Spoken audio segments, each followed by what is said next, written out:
How's everybody doing today? Hope everybody's doing well on this fine Sunday morning. But yeah, today's video is just going to wind up being me talking more about my motorcycle accident and everything else. I just posted a video this morning at 6 a.m. that's just literally me riding home from work and just talking about whatever. If you guys want to see more, like, I don't know, just riding videos, just less me talking really, just let me know, because I mean I can do that pretty easily. Kind of hard to keep thinking about things that I haven't told you guys, or just topics and things like that. And actually I'm going to go a little bit farther down because church is going on right now. It is a little bit chilly today. It's like 70 right now. It's supposed to get I think I'm toward 80 or so, but it does feel pretty chilly on the bare arms. So I'm gonna throw on the leather jacket and find out whether or not this audio actually works correctly. So, all right, we are back. We have the jacket on, and the audio sounds pretty good. So let's hope that stays that way.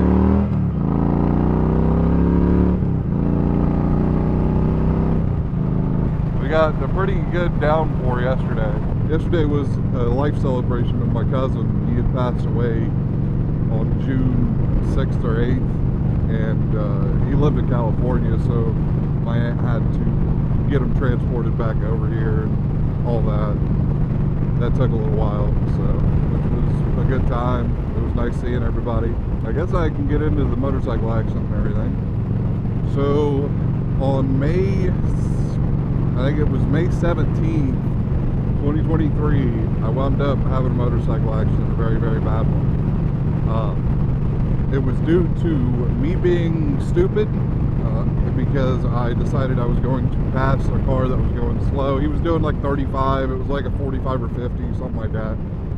I don't really remember. I've only been down that road a few times since I've been riding. But I passed the guy on the GSXR, and then I decided I got around him and everything, right? And I stayed in it for another second or two, let off. I was probably doing 100 to 110, something like that. And I let off and was coming up, approaching this hill. And I started to brake, like at the very beginning of the hill, like very light, like nothing crazy, just a little bit like this. And then as I came over the hill, I was going just fast enough to where my front wheel came off the ground a little bit, which scared the shit out of me. And at the same time of that happening, I had seen that it was a curve directly after the hill. So I kind of panicked and started to try and brake. I was holding the front brake, trying not to let it skid or skid out. And then the back brake I kept locking up because I was trying to press too hard on it. I tapped it a few times trying to get it to slow down, but inevitably I wound up just closing my eyes and going straight wherever I was in the turn at that point. I had tried to turn, but I guess target fixation or whatever, I just couldn't get myself to fully lay the bike over, because there's no doubt in my mind I should have been able to make it around that corner even after all that and slowing down as much as I did. But I went off the road, I hit the ditch and wound up hitting a tree.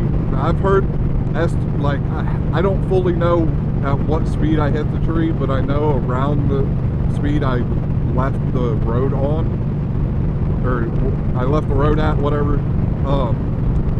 But I wound up looking down and I was probably still doing about 75, 70-ish mile an hour. And from then on, I was just essentially sliding. I hit the tree, bounced off of it, got thrown off the bike. I hit the ground, and I remember all of this. I felt all of it, everything. And I just wound up just sliding. I slid 250 feet away from the road. Wound up getting stopped by a tree. Quite literally 2 seconds after I got stopped by the tree, and I was finally like, okay, it's stopped. We're okay. We're gonna be fine. Immediately, the bike comes and hits me and breaks my fucking pelvis off the rip.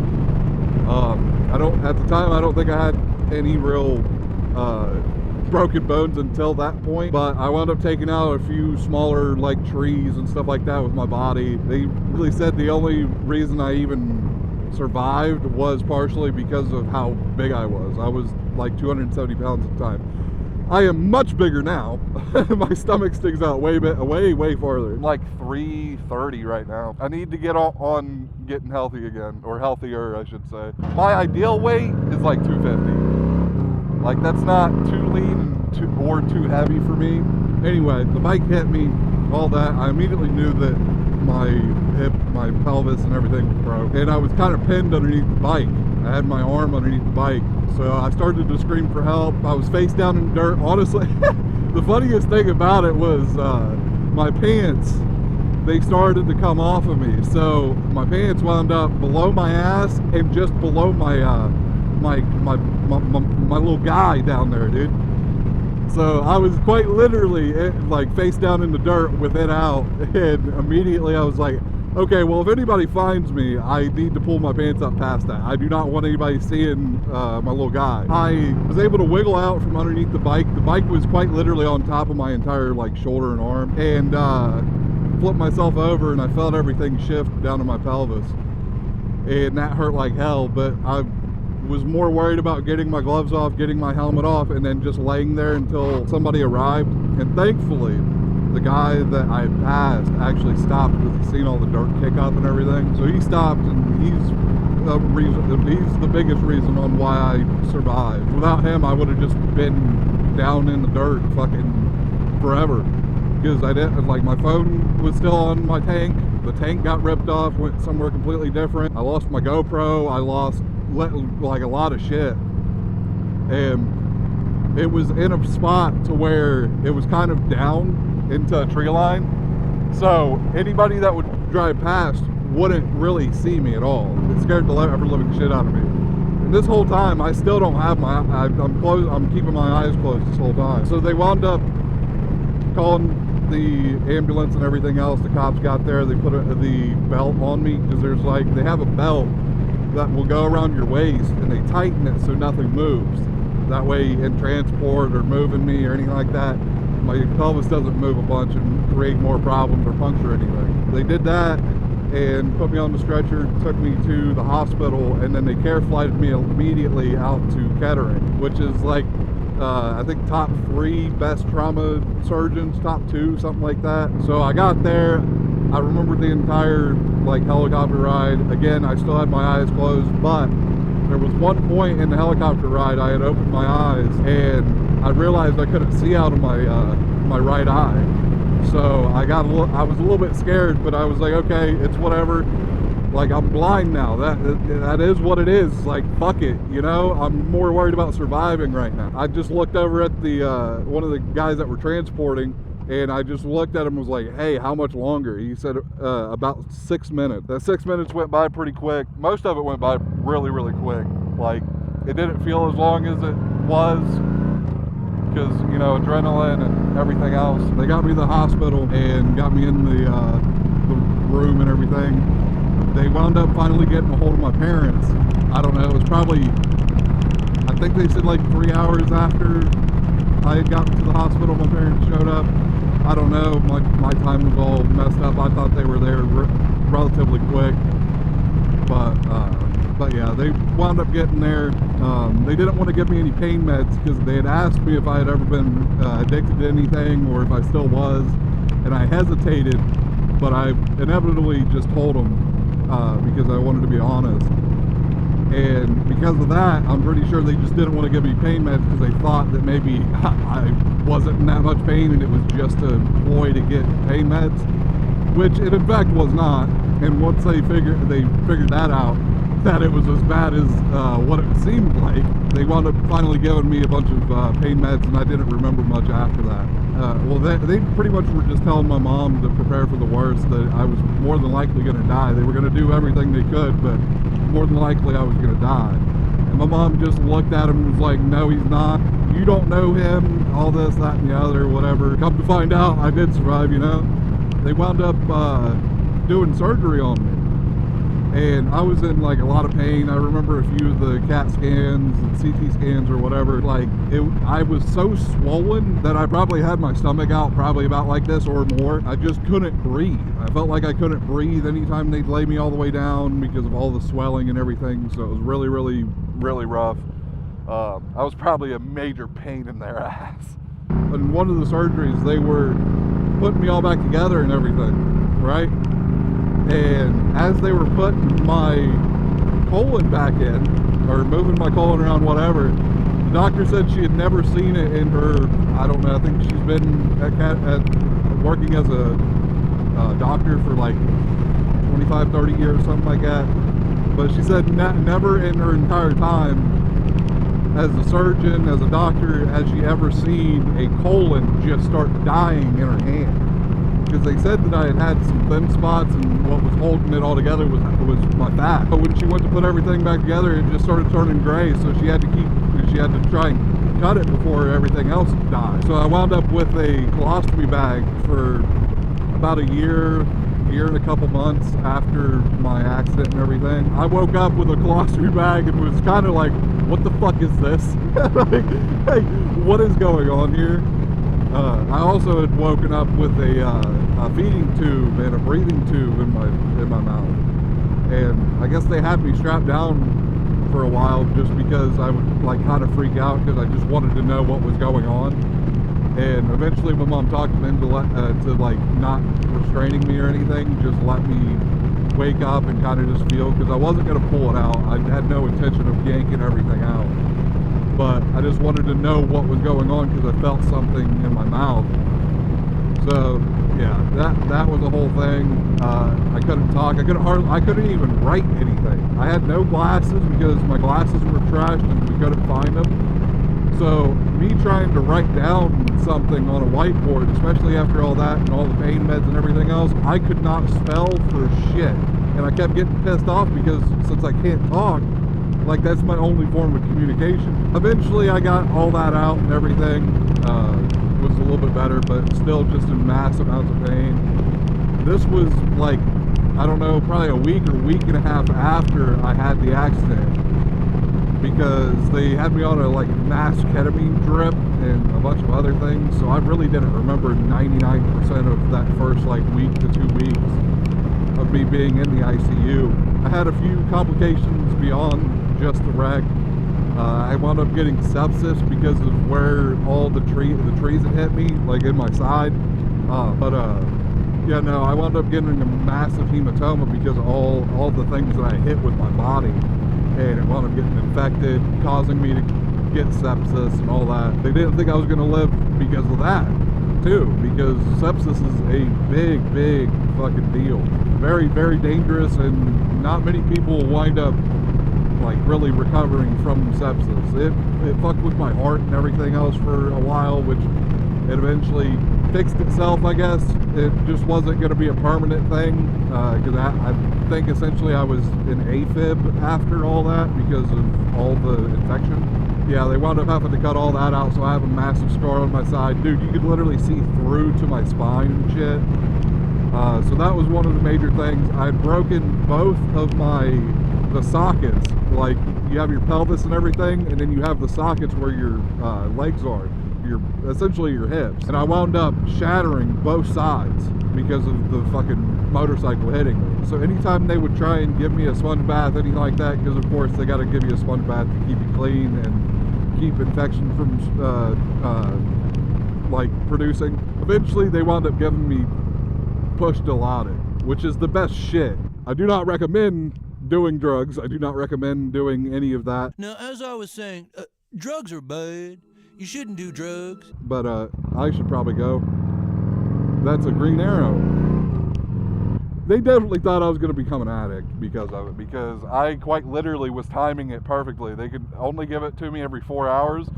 So at 3 hours and 45 minutes, I was hitting that button, letting them know, because I knew it was going to take them a minute before they could ever fucking come get me or come and administer it. That was the only way I could wind up sleeping for the longest time. It was quite literally only like an hour or two. Because of all the pain, I just didn't wind up sleeping for like multiple weeks. I could never be comfortable. It was always hot. I was always hot, sweating and everything else, so it was just miserable. And I had this pillow I had to use to try and reposition the hips because they wanted it to heal correctly and didn't want me to get bed sores and this, that, and the other. So I could only really lean toward one side, but I could never roll. I was on my back the entirety of me being in the ICU and a little bit after. Probably 6 weeks later, when I could actually roll on one side, or 6 to 8 weeks later, something like that, to where I could actually roll on one of my sides and try and take a nap, because I also had a bunch of tubes and shit coming from me that were draining things, and it was a horrific scene, I'm sure. But I got a massive fucking scar all the way down to my pelvis, like quite literally from here where I had my colostomy bag all the way down. Don't know if you guys could really see me pointing at it, but then after the ICU, I wound up getting put at the lower level, whatever, where it was just care, but it wasn't the ICU, whatever. I was down there for, I don't know, 3 weeks. I finally was able to actually eat something because they just kept me on essentially a liquid diet, but I really couldn't have anything other than like the little fucking water cubes that they had, little sponges, whatever the fuck. That was a living hell as well, because some of the nurses would give me a little bit more, other ones would literally just like fucking dampen the motherfucker and just tell me to suck on it, and it's like, bro, I'm just sucking sponge. like come on, let me wet my lips, let me wet my mouth, bro. It's dry as shit because of all the meds you're pumping into my body. I wound up getting transferred to another hospital. I think it was Miami Valley. I had to stay there for another, I think it was about 5 weeks. That wasn't too bad. It was just more or less me being like, I fucking hate being here, and me just being upset. I've gotten a lot more emotional since the accident, and I don't fully know why. I still think something fucked up in my head, but they told me I had no head injury, no nothing like that. Thankfully, because of the helmet I had, it was an HJC Rafa 11 Punisher edition. You guys seen that on most of the videos that I posted. Because of that helmet, it saved me, because I did wind up hitting my head directly on a tree. That was the sudden stop that I had felt, I guess, which I didn't feel like I went head on with a tree or anything like that. But I guess they said that there was a me-sized dent in the side of the tree. So plus I had a really big black eye, the first black eye I've ever had. Why the fuck do you got fences around? Must be they're repaving. But yeah, no, I had a massive black eye. That was the first thing I sent to the group chat I had with a few like used to be friends now. I just dead ass sent them a picture of me like, hey, I got into an accident. Just want to let you guys know I'm okay as of right now. And this was before all the surgeries. This was the day of the accident, after my parents had got there and everything. They were they kind of freaked the fuck out. It was like, what, where are you? It's kind of nice to have, at least for one or two of them. I found out later that 2 of them just never wanted to see me to begin with, that I brought it on myself. And then another one that I thought that was a really close friend to me just never hit me up to ask if I was doing okay.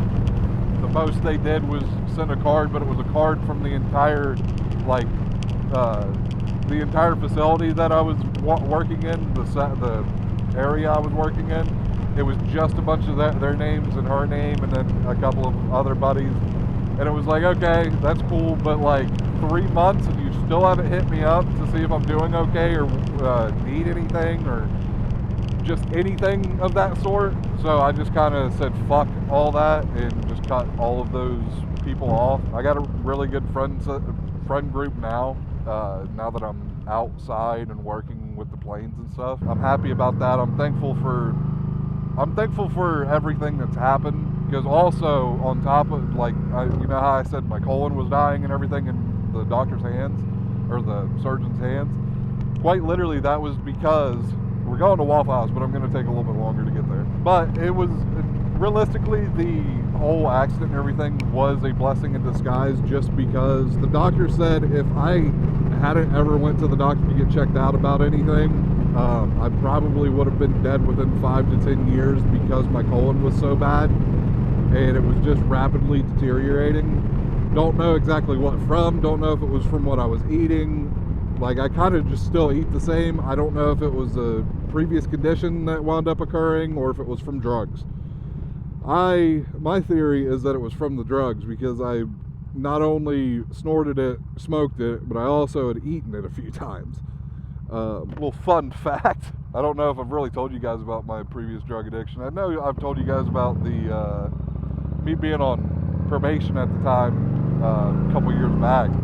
So if you guys want to hear more about that, go check out that video. I might wind up leaving it at the end of this video. It was a lot to deal with. My mom stayed with me through all of it. Thank God for her. She actually had lost her job around the time that I had my accident. So it was kind of a blessing in disguise for her, because she was able to stay with me, because I didn't want to be by myself, not knowing what was going on and not knowing what they were doing to me exactly.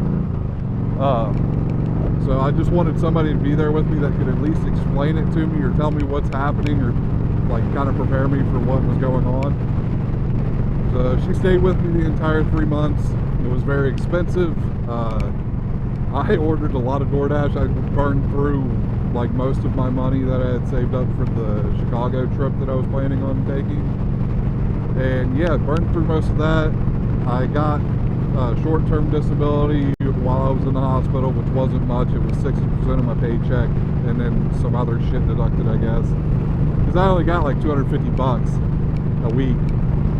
I was spending like 40, 50 bucks daily because I was ordering food for me and my mom, because I hated the hospital food, which realistically I just shouldn't have done that. I was just being a little bitch because I hadn't really eaten like normal food in weeks and had been starving. Literally the first thing that I ate when they said that I could eat normal foods was a Subway, or was a sub from Subway. It was a meatball sub, brother. Like, and then pretty much since then, unless I had surgery the next morning, I just was eating fucking food from different restaurants and shit. The nurses and shit didn't really like that all that much, but they'd offered me a piece of pizza once or twice and things like that. They were really nice and really cool. Definitely want to shout out everybody at Kettering and everybody that helped me at Miami Valley and the rehabilitation center that I went to, which was, I don't know the name of it. It's got Ohio in the name. It's like Ohio something something. But they did really well. I did like them. They were actually pretty cool because they would give you like random snacks and stuff like that. So I loved that. And at that point, I was only there for about a week. We worked on getting me trying to walk again because I couldn't walk at all. I could just get into a wheelchair. That was about as far as I could go. They did really well with me. They took good care of me. They were all really nice. I did have one little episode there where I guess I just worked myself too much that day and wound up like essentially passing out and I don't think I seized or anything, but I did wind up kind of chipping my tooth. That was a little rough, but that was the only time that had ever happened, thankfully. After like a month, 2 months after that, after the at-home therapy stuff, I kind of just didn't do anything after that because I was starting to walk okay. Had zero stamina. I could only get up to maybe go get a drink from the kitchen and then come back before I was just way too worn out and winded and just hurt. Eventually I did wind up hopping on to go ride for my other cousin's like memorial little thing that they had, because he took his own life that year that I started riding again. So I rode out with a few of my buddies and everything, had a good time, and then I just rode the entire season that year. Even with the colostomy bag, it was a little bit rough with the colostomy bag because I had issues with it not wanting to stay on, sticky, or breaking me out and things like that, because I just didn't deal well with the 3M adhesive stuff that they would have on there, so I had to layer different things on there. They got certain sprays and stuff like that. If you've ever had a colostomy bag, or if you do, I mean, you know what I'm talking about. Plus, it's literally right here, and it's in that it was in that crease where my fat is. So that was definitely rough. We had definitely a few times where I just couldn't put the bag back on and just laid in my bed. I wound up getting money from the insurance. I paid most of the loan. The rest of it went toward bills and getting groceries and everything, because my mom kind of ran through most of her retirement that she did have because she pulled it out early and everything. So she wound up having to pay taxes on it, plus all of the gas to get to the Kettering main campus and everything else every other day. Times that she would go home to take a shower and sleep and swap out with my dad and everything else, because my dad was the one working the most. So he did a lot. He without him and my mom, like, I can't thank them enough. Like, they really were there for me, I guess. Like, there's a better word that I'm looking for, but I guess realistically, just amazing support. They helped me out at every step of the road, even if I was snappy and angry and pissed off, and would snap just at them for no fucking reason. Like, I tried to do my best. I've been trying to change and do better and just be a better person. But I'm still not happy with the person I am right now. Not fully anyway. I'm happy at where I'm at. Because, like, I wouldn't be able to do this. You know? I don't know what I'm saying at this point. At this point, I'm just kind of rambling. But if there's anybody out there looking to go and start riding, or you already ride, just be safe, be careful, ride your own ride, and don't be stupid on fucking roads you don't know or know that well. Because, like, I knew the road, I just didn't know it very well. Holy shit, they are fucking packed, brother. They are for sure waiting. Damn.